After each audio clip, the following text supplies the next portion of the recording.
అలిపిరి పాదాల మంటపం దగ్గర తొలిమెట్టుకు నమస్కరించిన ఆయన శ్రీనివాసుడి దర్శనం కోసం నడక ప్రారంభించారు. పెద్ద సంఖ్యలో అభిమానులు ఆయన వెంట కదిలారు. ఈ సందర్భంగా గోవింద నామస్మరణతో కాలినడక మార్గమంతా మార్మోగిపోయింది.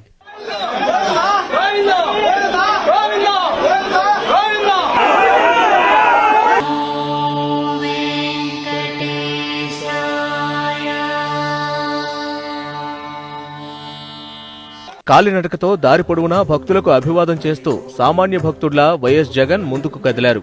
మార్గమధ్యంలో ఆంజనేయ స్వామి ఆలయాన్ని దర్శించుకున్నారు. అక్కడ కొబ్బరికాయ కొట్టారు. అనంతరం వడివడిగా మెట్లు ఎక్కినా ఎక్కడ ఆగకుండా ముందుకు కదిలారు. అలుపు లేకుండా పాదయాత్ర నిర్వహించిన జగన్ తిరుమల మెట్లు ఎక్కడంలోనూ అదే ఉత్సాహాన్ని ప్రదర్శించారు.